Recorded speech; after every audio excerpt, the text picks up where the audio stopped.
Okay, guys, welcome Yeah, good the morning, sir. course. Thank you, sir.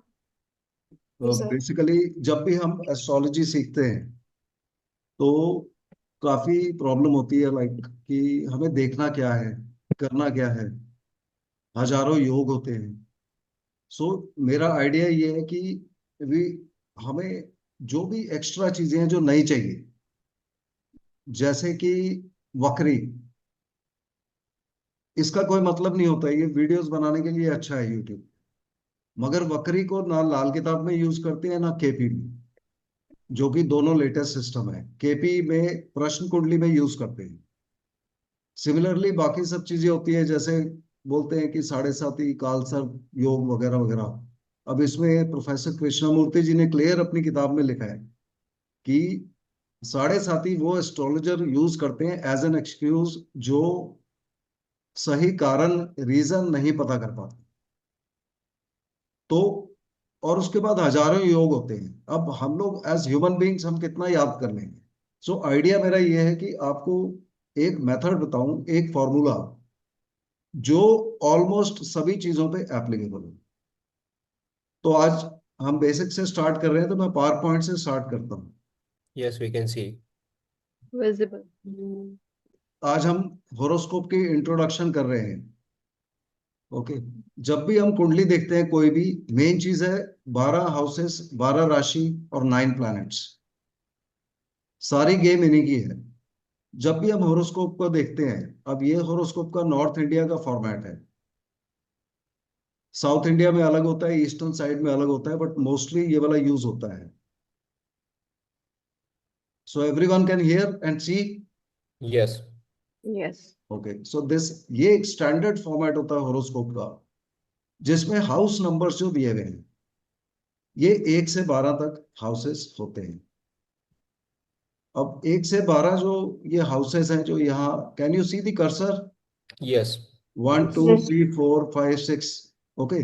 अब ये जो number मैंने यहाँ पर लिखे हैं, ये नंबर केवल हाउस नंबर दिखाने के लिए है। ये स्टैंडर्ड हर होरोस्कोप में सेम नंबर रहेगा। जैसे अगर हम इस हाउस की बात करते हैं तो ये हाउस नंबर 1 ही रहेगा हमेशा। इसकी बात करते हैं तो ये नंबर 2 ही रहेगा, ये नंबर 4 ही रहेगा, ये नंबर 7 ही रहेगा। एंटी क्लॉकवाइज चलते हुए। तो ये नंबर जो होते हैं ये कुंडली में नहीं लिखे होते। कुंडली में जो नंबर लिखे होते हैं वो अलग नंबर होते हैं, जो कि राशि नंबर होते हैं, जिसपे जैसे हम आगे बढ़ेंगे हम उसको देखेंगे। तो ये आपको सबसे पहली चीज पता होनी चाहिए कि ये स्टैंडर्ड फॉर्मेट है। हाउस नंबर्स हमेशा कांस्टेंट रहते हैं, इसलिए उनको लिखा नहीं जाता है। अब जब भी हम इन हाउसेस को काउंट करते हैं, हमें एंटी क्लॉकवाइज काउंट करना है हमेशा। अगर हम 1 से शुरू करते हैं तो 2 3 4 5 6 7 8 9 10 11 एंड 12। कहीं से भी अगर हम कैलकुलेशन शुरू करते हैं कुंडली के अंदर, अगर हम नंबर 4 से यहां से कैलकुलेट करना शुरू कर रहे हैं, तो हम यहां से बोलेंगे 1 2 3 4 5 6, इस तरह से। जैसे जैसे हम आगे बढ़ेंगे ये आपको क्लियर होता जाएगा। अब कुंडली बनती कैसे है? कुंडली बनती कैसे है? आप इसको विजुलाइज करिए कि सेंटर में अर्थ है,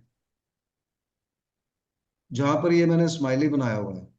तो यहां पर ये व्यक्ति है सेंटर में। Everyone can see.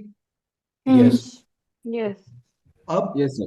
जो यस। प्लैनेट्स हैं, प्लैनेट्स हमारे आसपास होते हैं। वो घूम रहे हैं, वो एक सर्कल में कहीं भी हो सकते हैं। यहाँ यहाँ यहाँ यहाँ कहीं भी हो सकते हैं प्लैनेट्स। तो अगर हम उस सर्कल के ऊपर से हम लोग एक उनका स्क्रीनशॉट लें या उसकी एक फोटो खींचें, तो वो पर्सन बीच में दिखेगा और प्लैनेट्स उसके आसपास में दिखेंगे। अब इसके ऊपर हम होरोस्कोप को प्लेस कर देते हैं। एक स्टैंडर्ड ये वाला एरिया लेते हैं कि ये ईस्ट हो गया। यहाँ पे हाउस नंबर 1 रख के जब भी वो व्यक्ति पैदा हुआ, ईस्ट की रेफरेंस लेके कि उस समय वहां पर कौन से प्लैनेट से, अकॉर्डिंगली हम पूरा का पूरा प्लेस कर देते हैं। अब ये जो पूरा सर्कल बनता है, ये पूरा सर्कल 360 डिग्री का होता है। तो 360 डिग्री को हम 12 हाउसेस में डिवाइड करते हैं, तो हर हाउस जो है वो 30 डिग्रीज का है। तो 30 × 12 = 360 डिग्री। तो एवरी हाउस जो जन्म कुंडली में है वो 30 डिग्री का होगा, तो टोटल 360 डिग्री। मगर जैसे हम आगे बढ़ेंगे, जो हम दूसरे होरोस्कोप्स यूज करते हैं उसमें जरूरी नहीं है कि एग्जैक्टली ये 360 डिग्री का हो, पर ये बेसिक है और हमको ये याद होना चाहिए। अब हाउसेस में कुछ स्क्वायर्स होते हैं और ट्रायंगल्स होते हैं। अब जो स्क्वायर्स हैं हमारे पास, मेन जो हमको याद रखने हैं, 1, 4, 7 और 10 जहां पे लिखा है, ये वाले स्क्वायर हाउसेज हैं, इनकी शेप से ही आप देख सकते हैं। और बाकी सब ट्रायंगुलर हाउसेज हैं। तो सेंटर वाले जो हैं इनको केंद्र हाउस बोलते हैं। और बस हमें इतना मालूम होना चाहिए, जस्ट फॉर इंफॉर्मेशन, केंद्र हाउस को इंपॉर्टेंट माना जाता है कई जगह पर, मगर कई जगह पर इनकी रिक्वायरमेंट नहीं भी होती है। अब मेन जो हमने देखना है कि लग्न क्या होता है। नाउ लग्न इज ये जो सबसे ऊपर में सेंटर में स्क्वायर है, दिस इज लग्न। Okay, clear. जो भी नंबर यहां पे लिखा होगा, यहां पर 1 से 12 तक कोई भी नंबर हो सकता है, जो भी नंबर यहां पर लिखा होगा वो इस व्यक्ति का लगन होगा। यहां पर 2 नंबर भी हो सकता है, यहां पर 3 भी हो सकता है, 4 भी हो सकता है। जो भी नंबर होगा वही इस व्यक्ति का लगन कहलाएगा। लगन और राशि अलग अलग होती है, इसको हम आगे चल के देखेंगे। अब त्रिकोण हाउसेस कौन से होते हैं, ये इंपॉर्टेंट होते हैं। ये जहां नंबर 5 लिखा है और जहां नंबर 9 लिखा है, इन दो को त्रिकोण हाउस बोलते हैं। किस लिए बोलते हैं कि अगर हम ऐसे करके देखें तो एक ट्रायंगल बनता है। त्रिकोण का मतलब ट्रायंगल। सो ये इंपॉर्टेंट हाउसेस हैं। इंपॉर्टेंट 5 और 9 किस एंगल से होते हैं कि बेसिकली बंदे का एटीट्यूड कैसा रहेगा, उसकी मेंटल थिंकिंग और उसकी हेल्थ के अकॉर्डिंग ये इंपॉर्टेंट गिने जाते हैं। बाकी इसके अलावा अलग अलग हाउस के त्रिक हाउस वगैरह अलग अलग नाम देते हैं, पर वो ज्यादा रेलेवेंट नहीं होता है। अब प्लैनेट्स जो है, प्लैनेट्स कैन बी एनीवेयर। यहाँ भी हो सकता है, यहाँ यहाँ यहाँ कहीं भी हो सकते हैं इस कुंडली के अंदर। हमको याद रखना है कि टोटल 9 प्लैनेट्स होते हैं which can be anywhere in the horoscope. Now total हम 9 प्लैनेट्स ही लेते हैं एस्ट्रोलॉजी में। वेस्टर्न एस्ट्रोलॉजी में यूरेनस, नेपच्यून, प्लूटो इत्यादि को भी लेते हैं। पर हम लोग जब इंडियन एस्ट्रोलॉजी में देखते हैं, हम 9 प्लैनेट्स ही लेते हैं प्राइमरीली। और केपी ने कहीं कहीं जगह पर यूरेनस वगैरह को भी मेंशन किया हुआ है। तो 9 प्लैनेट्स जो हैं वो किसी भी हाउस में हो सकते हैं।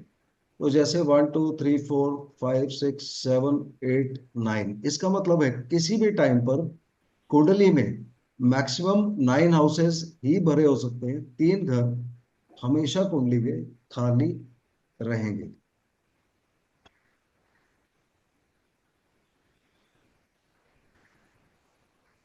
अब ये जो प्लैनेट्स हैं ये अकेले अकेले हो सकते हैं। जैसे प्लैनेट यहाँ पर हो सकता है एक, किसी जगह पर 2 हो सकते हैं, कहीं पर 3 हो सकते हैं, कहीं पर 4 हो सकते हैं, 5 हो सकते हैं, 6 हो सकते हैं। प्लैनेट्स कैन बी अलोन और दे कैन बी टुगेदर। इसमें हमने केवल इतनी ही बात याद रखनी कि राहु केतु हमेशा एक दूसरे से ऑपोजिट होते हैं। मतलब अगर राहु या केतु में से कोई यहाँ पर हुआ फॉर एग्जाम्पल, तो दूसरा बिल्कुल इसके ऑपोजिट होगा इस पॉइंट पे। उसी तरह से अगर यहाँ पर हुआ राहु या केतु, तो दूसरा बिल्कुल ऑपोजिट होगा। इनकी डिग्री एग्जैक्टली सेम रहती है हमेशा। उसी तरह से एक यहाँ पर हुआ तो दूसरा इसके ऑपोजिट भाव में, ये यहाँ पर हुआ तो ये इधर होगा, अगर इधर हुआ तो यहाँ, अगर यहाँ होगा तो यहाँ।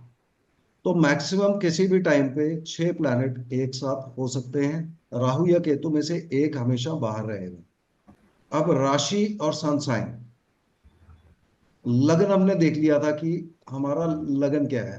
नाउ ये वाला जो है, ये हमारा लगन हो गया, ये तो हमने देख लिया।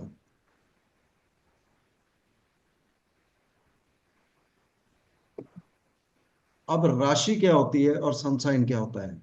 राशि के लिए हम मून देखते हैं, मून कहाँ पर प्लेस्ड है, किस राशि में। राइट, एग्जाम्पल अगर चंद्रमा यहाँ पर प्लेस्ड है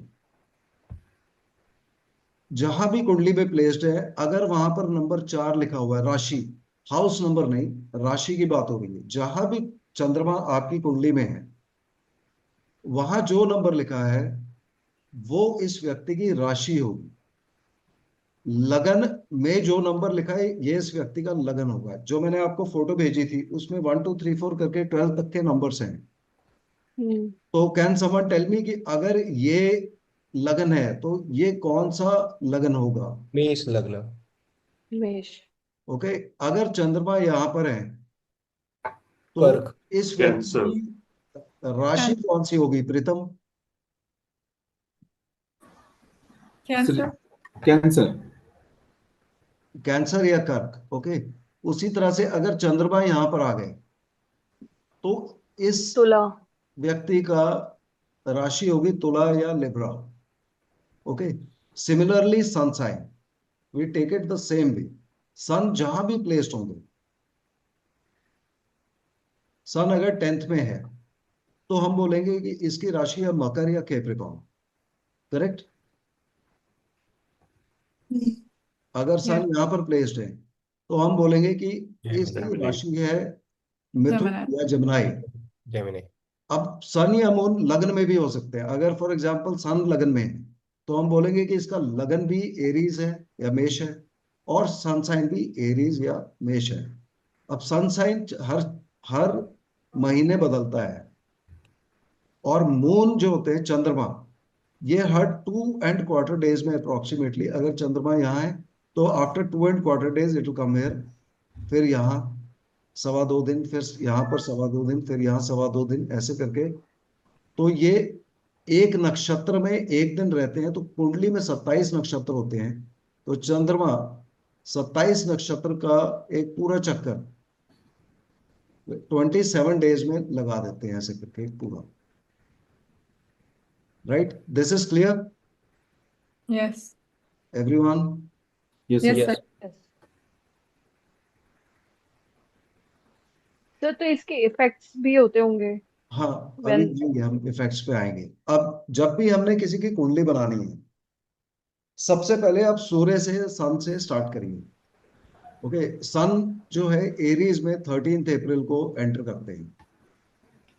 सो 13 अप्रैल को वी विल सी सन यहाँ पर है एरीज में, और ये नंबर 1 साइन के अंदर। ओके। अब आपने लिंडा गुडमैन वगैरह में भी जैसे पढ़ा होगा कि सन साइन होता है, यू नो, फेब मार्च में, मार्च अप्रैल में। ये तो अप्रैल मई में जितने लोग पैदा होंगे 13 अप्रैल से, उसके बाद अप्रोक्सीमेटली 15, हर महीने की 15 तारीख को सूर्य अपना राशि परिवर्तन करते हैं। तो यानी कि अप्रोक्सीमेटली 15 तारीख पहले महीने से और अगले महीने 15 तारीख तक वो एक ही साइन में रहेंगे, तो वो सन साइन बोला जाता है। ओके। और हर महीने ये सन साइन चेंज होगा, हर महीने ये सन साइन चेंज होगा, आपने याद रखना है। यानी कि अगर कोई व्यक्ति 13 अप्रैल से आगे 15 मई तक पैदा होता है, उस एक महीने के पीरियड में जितने लोग पैदा होंगे उन सबका सूर्य जहां पर होगा वहां नंबर 1 ही लिखा होगा। So what I was saying last was कि अप्रैल में सन यहाँ पर आ जाएंगे। सो 13 अप्रैल से करीब 14 15 मई तक यहाँ पर रहेंगे। तो जितने भी लोग इस महीने में पैदा होंगे उन सबका सन जो है नंबर 1 में ही होगा। तो इसलिए उन सबका सन साइन सेम रहेगा। अब इसके बाद नेक्स्ट क्या आता है कि सन तो वहीं पर है, अर्थ विल रोटेट एवरी 24 आवर्स। लगन जो है, अगर हम कहते हैं कि नंबर 1 से शुरू हुआ लगन, तो लग्न 2 घंटे के बाद अगले साइन में आ जाएगा। उसके 2 घंटे के बाद यहाँ, क्यों? क्योंकि अर्थ रोटेट कर रही है 24 आवर्स में रोटेशन, और 12 भाव होते हैं या 12 साइन होते हैं, तो हर साइन को 2 2 घंटे मिलते हैं। तो हर 2 घंटे में अर्थ रोटेट करेगी।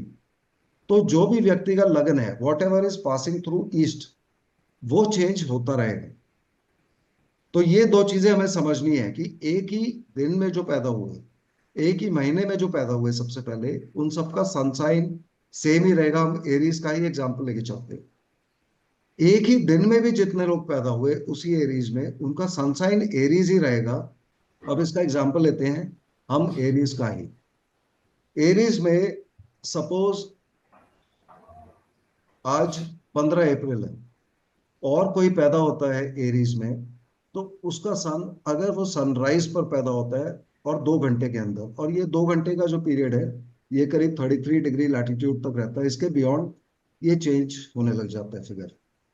सर ये थोड़ा समझे हैं, 33 डिग्री लैटिट्यूड में रहता है, मतलब वो मतलब कि दैट। इक्वेटर से अप टू 33 डिग्री लैटिट्यूड हम्म। ये 2 डिग्री 2 घंटे वाला वैलिड होता है। मतलब अप टू 33 डिग्री लैटिट्यूड अगर कोई व्यक्ति है वहां पे पैदा हुआ और उसकी हम कुंडली बनाते हैं, तो sun will, earth will rotate in 24 hours. Every house will get approximately, every rashi will get approximately 2 hours only.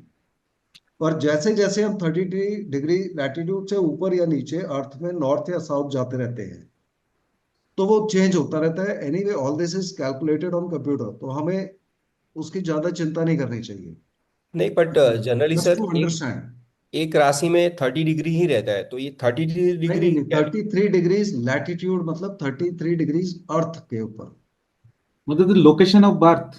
हाँ, लोकेशन ऑफ Oh, बर्थ, जहां पे वो व्यक्ति अर्थ पे पैदा हुआ, अगर उसकी लोकेशन इक्वेटर से 33 डिग्रीज के अंदर है, नॉर्थ या साउथ में, तो उसके होरोस्कोप में हर राशि को 2-2 घंटे मिलेंगे। ओके। मगर जैसे जैसे उसके बियॉन्ड जाते हैं इसमें वेरिएशन होने लग जाता ओके। है। Okay, understood. या। अब सपोज हम उसी एरीज का एग्जांपल लेते हैं। अब एरीज में कोई व्यक्ति अगर पैदा होता है, तो उसका सन जो है ये एरीज में ही होगा। अगर ये सुबह पैदा होता है सनराइज से, एग्जाम्पल के लिए सनराइज लेटर से 5 बजे है किसी का, तो हम्म। 5 बजे से अगले 2 घंटे यानी कि 7 बजे तक जो भी लोग, जितने भी लोग पैदा होंगे किसी भी लग्न में, उनका सूर्य हमेशा यहां पर ही होगा, लग्न में, नंबर 1 हाउस में। ठीक है। और सूर्य, चूंकि हम एरीज की बात कर रहे हैं, तो ये एरीज साइन में ही रहेगा। ये एक चीज क्लियर है आपको? Here. Okay. Now what happens is, let us से ये व्यक्ति 7 बजे पैदा हुआ कोई। अब जब कोई 7 बजे पैदा होता है, तो क्या होगा, अर्थ और सन की कंपैरेटिव मूवमेंट होती है। तो sun will move 1 house back, एक घर पीछे। क्यों? क्योंकि अर्थ रोटेट हो रही है। सूर्य एक घर पीछे चले जाएंगे 2 घंटे के बाद, मगर वो सेम राशि में रहेंगे, एरीज। अगर हम देख रहे हैं कि 15 अप्रैल को कितने लोग पैदा हुए, 7 से 9 बजे के बीच में, उनका सूर्य 12वें घर में चला जाएगा, पीछे वाले घर में, मगर सूर्य के साथ ये जो एक नंबर लिखा था एरीज, ये वही रहेगा। अगर 9 बजे से आगे पैदा होते हैं, 9 बजे से 11 बजे, तो यही आप देखेंगे कि ये सूर्य जो है एक स्टेप और पीछे चले गए, पर सूर्य अभी भी नंबर 1 में ही है। करेक्ट। मगर चेंज क्या हो रहा है यहाँ पर, लगन सर चेंज हुआ। लग्न लग्न में जो राशि है वो चेंज हो रही है। लगन की राशि जो है ये मिथुन हो गई, मगर इसका सनसाइन सेम रहेगा, एरीज। और सन की प्लेसमेंट चेंज हो जाएगी। तो करते क्या है हम, कि जितने भी बजे व्यक्ति पैदा हुआ और जो भी मंथ है, सपोज अप्रैल में पैदा हुआ और 9 बजे से 11 बजे के बीच में कोई व्यक्ति पैदा हुआ, तो हम कुंडली में सबसे पहले सूर्य लिख देंगे और सूर्य के साथ 1 लिख देंगे और उसके बाद सारे नंबर प्लेस कर देंगे 1 to 12। Got this idea? तो ये सबसे पहली वेरिफिकेशन हम कर लेते हैं कि जो ये व्यक्ति पैदा हुआ इसका सन जो है वो सही प्लेस्ड है कि नहीं, यानी कि उसका लगन सेम है कि नहीं। उसी तरह से अगर इसका नेक्स्ट स्टेप हम लेते हैं, 11 बजे से 1 बजे के बीच में पैदा हुआ, तो एक बार आप और देखेंगे कि सूर्य एक स्टेप पीछे चला गया, आफ्टरनून में यहां पर होंगे सूर्य, और ये लगन अभी चेंज हो गया, मगर सनसाइन सेम है। लगन ऐसे शिफ्ट हो जाता है। उसी तरह से जैसे जैसे 2-2 घंटे निकलते जाते हैं तो शाम का टाइम यहाँ पर होगा, मिडनाइट का टाइम यहाँ पर होगा, और एक बार फिर मॉर्निंग में जो पैदा होगा उसका सन इस पॉइंट पर होगा। आई होप ये कंसेप्ट आपको क्लियर हो गया है। यस, मतलब अप्रैल मिड टू मई मिड तक सनसाइन विल बी सेम हाँ, एक एवरी महीने के मंथ। अंदर अप्रैल से मई में सनसाइन सेम रहेगा। अब आप देखिए, आपकी अपनी कुंडली है, हम्म, तो आप अपनी कुंडली में देखिए कि आप कौन सी डेट को पैदा हुए सबसे पहले। आप में से कोई भी बताइए हमको। 8th मार्च। आप मार्च में पैदा हुए, तो मार्च का मतलब है कि आपके सूर्य कहाँ पर होने चाहिए? मीन हाँ, मीन 12 मेरा नंबर। सूरज तो वहां पे होना, मतलब टाइमिंग के अकॉर्डिंग। नहीं नहीं नहीं, नहीं, कौन सी राशि जहां में? पे सूर्य लिखा है वहां पर कौन सी राशि है? हाँ, क्या नंबर लिखा हुआ है वहां पर? 11। है ना? 8 मार्च, तो 15 मार्च से 15 अप्रैल, हाँ, 15 मार्च से बन पहले रहेगा। होगा। तो आपके सूर्य आ गए 11 में। ओके, अभी आप कितने बजे पैदा हुए?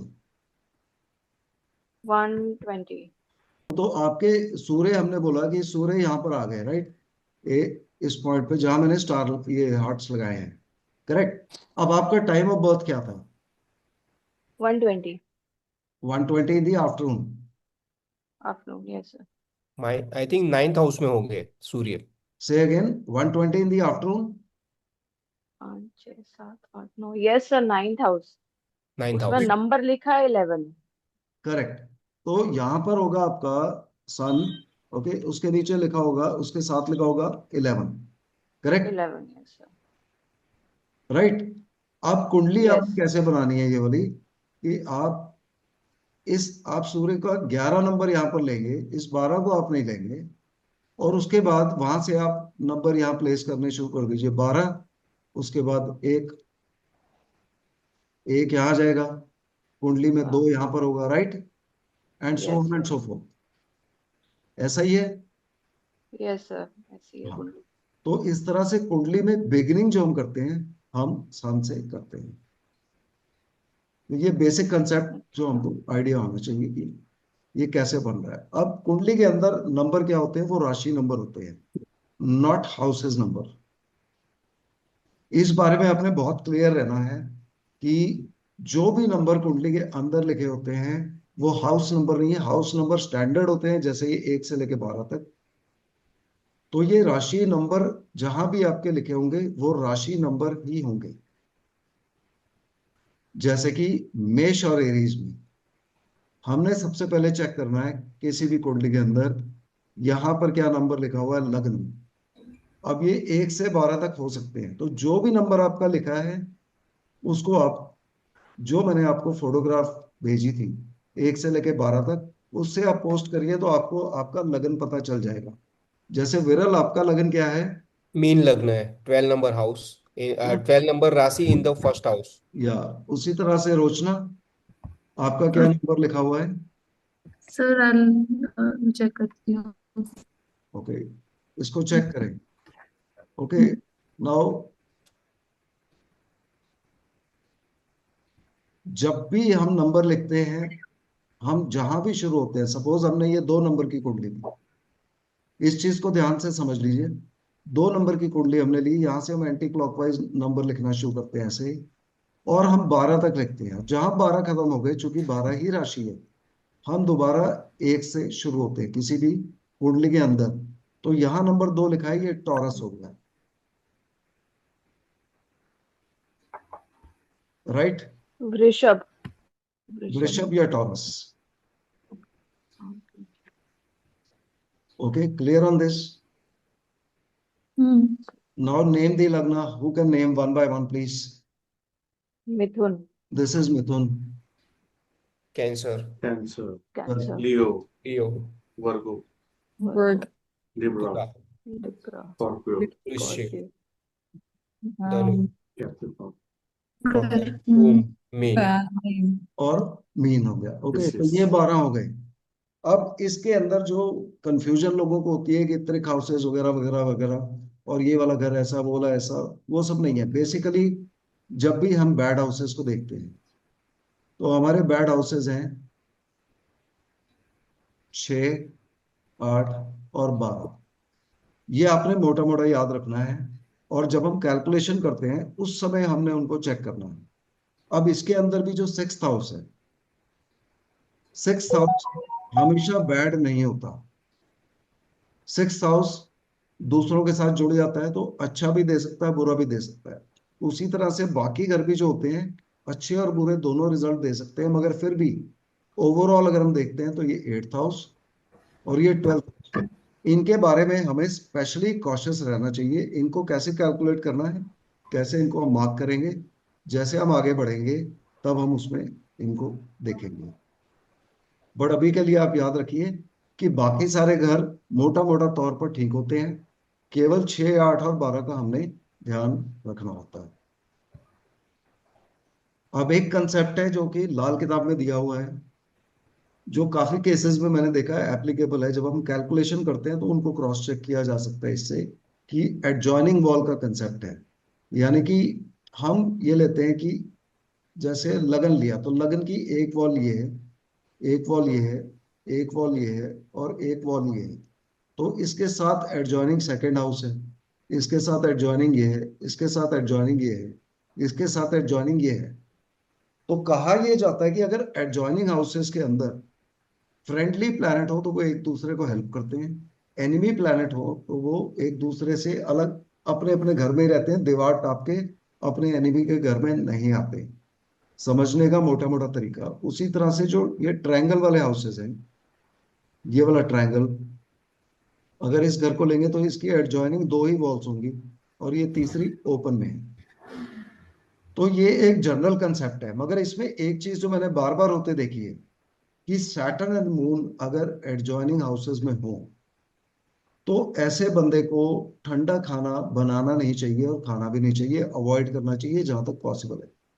फॉर एग्जाम्पल, अगर सैटर्न किसी का यहाँ पर है और मून इनके यहाँ पर है, तो ये एडजॉइनिंग वॉल हो गई बीच में।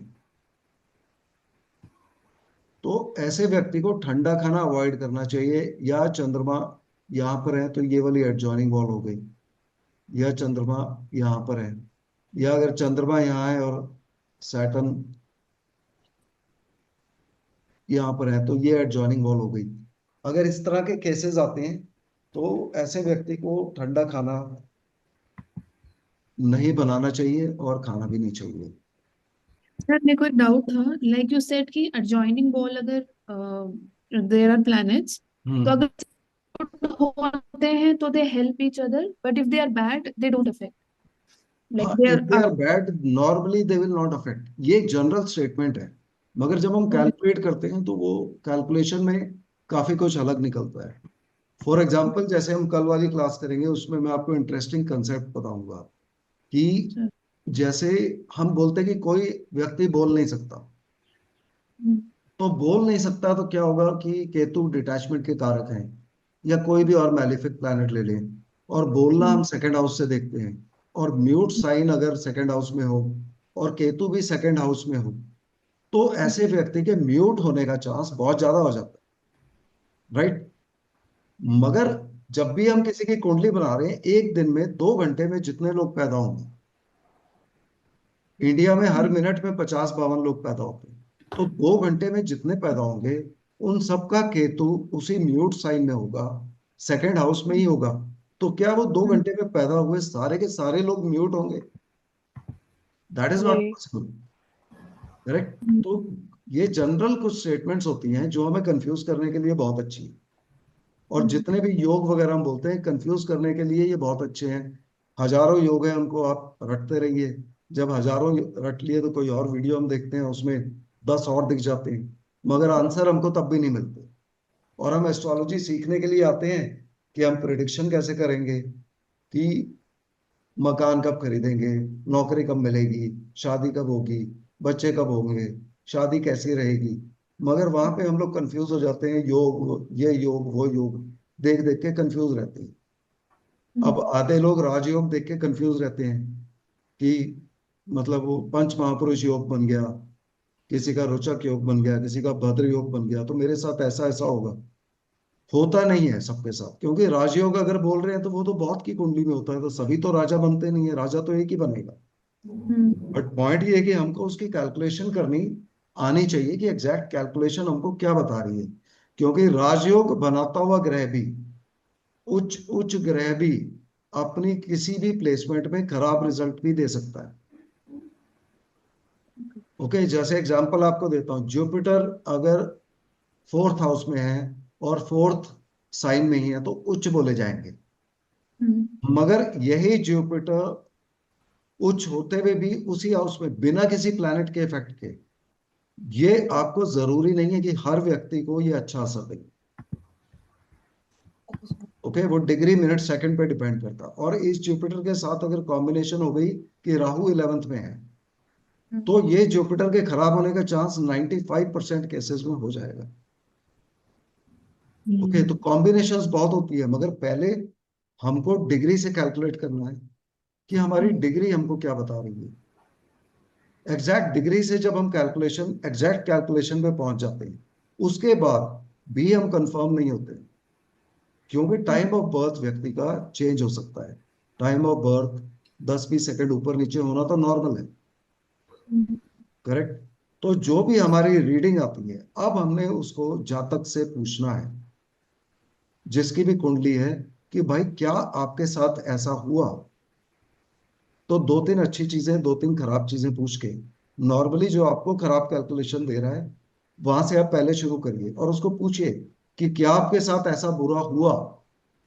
अगर बुरा हुआ तो रेमेडी की जरूरत है, अगर नहीं हुआ तो कोई जरूरत नहीं, राइट। प्रैक्टिकल लाइफ में इसको जोड़ना हमको आना चाहिए। ओके, तभी हमको एक्यूरेसी मिलती है, क्योंकि ज्योतिष एस्ट्रोलॉजी अपने आप में साइंस है, मगर साइंस ये एक्यूरेट इसलिए नहीं होती है क्योंकि टाइम ऑफ बर्थ किसी का भी एक्यूरेट नहीं होता है। सबका टाइम 1 मिनट के अंदर ही होता है। कोई भी 1 मिनट, 12:01 और 32 सेकंड तो कोई बोलेगा नहीं। अब 1 मिनट के अंदर इंडिया में ही 52 बच्चे पैदा हो रहे हैं, तो वो सभी के सभी 52 लोग जो 1 मिनट में पैदा हुए, उन सबकी लाइफ अलग होगी। अगर हम ट्विंस का केस लेते हैं, तो ट्विंस पैदा होते हैं 3-4 मिनट के डिफरेंस पे, उनका हॉरोस्कोप भी हमेशा सेम रहेगा, मगर उनकी लाइफ अलग अलग होती है। एक ट्विन लंबा होता है, एक मोटा होता है, एक पतला होता है, एक छोटा होता है, यू नो। अगर उनकी कुंडली सेम है तो रिजल्ट सेम आने चाहिए। तो इसका मतलब उनको सेम सेम बंदे से शादी करनी, उनको सेम नौकरी पकड़ के सेम कुर्सी पे बैठना है, वो तो प्रैक्टिकली पॉसिबल नहीं होता ना। सो डिग्री वाइज जब हम एनालिसिस में चलेंगे तो उसको एग्जैक्टली कैसे एक्यूरेसी में हमने देखना है वो आपको समझ आने लगेगा। और